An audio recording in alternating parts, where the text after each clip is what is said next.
মহাষষ্ঠী, সপ্তমী, অষ্টমী, মহানবমী পেরিয়ে এবার মহাদশমীতে মায়ের বিদায়ের পালা। দেবী পক্ষে মায়ের আগমনের মধ্য দিয়ে শুরু হয়েছিল দুর্গোৎসব। আনন্দ ছেড়ে এখন বিষাদের পালা। রাজ্যের জেলা, মহকুমা এবং স্থানীয় স্তরে চলছে দুর্গাপূজার কার্নিভাল।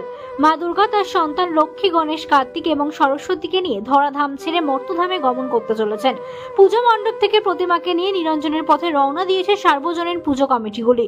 তার আগে পুজো মণ্ডপে সিঁদুর খেলে ঢাকের তালে নৃত্যের মধ্য দিয়ে মাকে বিদায় জানালো মহিলারা। মা আসবে আগামীতে নতুন বেশে, নতুন ভাবে।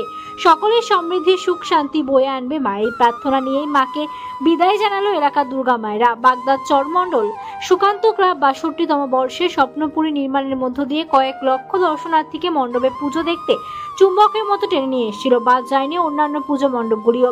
বাগদা ব্লকের বনেশ্বরপুর নতুন বাজার পুজো কমিটির পুজো আলোকসজ্জা এবং বর্ণবৈচিত্র্যে উজ্জ্বল হয়ে উঠেছিল। উত্তর ২৪ পরগনার বাগদা থেকে নজরে বাংলার প্রতিনিধি অনুপ বালা আপনাদের সামনে তুলে ধরল বিসর্জন থেকে সিঁদুর খেলার টুকরো টুকরো কিছু মুহূর্ত। পঞ্চমী, ষষ্ঠমী, সপ্তমী, অষ্টমী, নবমী পেরিয়েই দশমী। দশমীর দিনে যেরকম সবাই আনন্দ থাকে, তেমনি মনটা ভারাক্রান্ত থাকে, কারণ মা তাদের ছেড়ে চলে যাচ্ছেন। মায়েরাই মাকে বরণ করে নিচ্ছেন। আনন্দও আছে, দুঃখও আছে। মা যে সন্তানদের ছেড়ে চলে যাবে আজকে, তার বহিঃপ্রকাশ খানিকটা আকাশের দিক তাকালে পরেই বোঝা যায় তিনিও ভারাক্রান্ত। মা আবার ফিরে আসুক। প্রার্থনা আগামী বছর যেন মা মঙ্গলময়ী রূপে আবার সবার কাছে, সন্তানদের কাছে ফিরে আসুক। উত্তর ২৪ পরগনা, বাগদা, অনুপ বালা রিপোর্ট, নজরে বাংলা।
মায়ের জন্য আমরা অপেক্ষা করি। মায়ের এই পুজোর কদিনে আমরা খুব আনন্দ করেছি। আজকে মায়ের বিদায় বেলায় আমাদের খুবই মন খারাপ। মায়ের কাছে প্রার্থনা সবাইয়ের মঙ্গল করুক। সামনের বছর আমরা আবার এই আনন্দ করব। মায়ের কাছে এই আশীর্বাদ চাইছি সকলের জন্য। এই সিন্দ্রানী অঞ্চলের সুকান্ত ক্লাবের আমি একজন অন্যান্য সদস্য বলছি। পুজো শেষ, মন তো খারাপ লাগছে। মন খুবই খারাপ লাগছে আজকে মন খুবই খারাপ লাগছে। মায়ের বিদায় বেলায় খুবই খারাপ লাগছে। সবারই মন খারাপ লাগছে। তার মধ্যে থেকেও আমরা আনন্দ করছি। আপনার নাম? শঙ্করী বালা। এই ক্লাব? সুকান্ত ক্লাব। দেখুন, অনেক প্রতীক্ষার পর 1 বছর পরে আমরা অপেক্ষায় থাকি যে কবে দুর্গাপূজা হবে। এই দুর্গাপূজায় আমাদের চরমণ্ডল সুকান্ত ক্লাব, বাজার কমিটি এবং চরমণ্ডল গ্রামবাসীবৃন্দ আমরা এই দিনটার জন্য অপেক্ষা করে থাকি। এই দিনটা আমাদের গ্রামের ছেলেমেয়েরা, ক্লাবের ছেলেমেয়েরা এবং বাজার কমিটি যারা ব্যবসায়ী আছে, সকলে কাঁধে কাঁধ মিলিয়ে আমাদের এই পুজোটা তৈরি হয়। এবং এই পুজোয় আমরা বসে সকলে মিলে, এখানে কোনো রাজনৈতিক বিষয় থাকে না, আমরা একাত্ম হয়ে এই পুজোটাকে সম্পন্ন করি।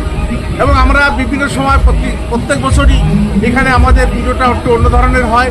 এবছরের থিম আমরা করতে পেরেছি স্বপ্নপুরী, এবং বিভিন্ন জনের গুণীজনদের মতামতে আমরা যেটা জানতে পেরেছি যে আমাদের এবছরের পুজো একটা ভালো মাত্রা নিয়েছে, এবং সেটা বিভিন্ন সমালোচনায় আমরা জানতেও পেরেছি জেলার ভিতরে একটা অন্য জায়গায় আছে। যাই হোক, এটা আজকে আমরা এখানে দাঁড়িয়ে আমাদের ক্লাবের কর্মকর্তা হিসেবে বলছি যে আমরাও বলছি আমাদের পুজো এবার মাত্রা অন্যরকম গেছে। সিঁদুরখেলা এসেছি আজকে মার বিজয় দশমী, তা এখানে এসেছি, খুব ভালোই লাগলো। আমরা সবাই মোটামুটি সব লোকজন এসেছে, আমরা খুব আনন্দিত। অনেক দূর দূরান্ত থেকে লোকজন এসেছে, হ্যাঁ, মাকে বরণ করার জন্যই। কিন্তু এবছর গেলে সামনের বছর আবার কি করবো, ঠিক আছে। আমার নাম দীপা বিশ্বাস, সিদ্ধানি থেকে। অষ্টমীর অঞ্জলিটা হলো, নবমী এলো, আজকে দশমী ঠাকুর পূজা হলো, সিঁদুর দান, মাকে সিঁদুর পরাতে এসেছি। মা দেখতে দেখতে 5টা দিনের জন্য এলো ছেলে মেয়েকে নিয়ে, মা এখন চলে যাচ্ছে, তাই মনটা খুবই খারাপ। তবুও মাকে বিদায় দিতে হবে। মা আবার আসছে বছর ছেলে মেয়ে সবাইকে সঙ্গে করে নিয়ে এই মর্তধামে আসুক, আমাদের সঙ্গে আনন্দ করুক। মা ভালো থাকুক, আমরাও সবাই ভালো থাকুক। সবিতা রাই, সিংহানের স্থায়ী এলাকা।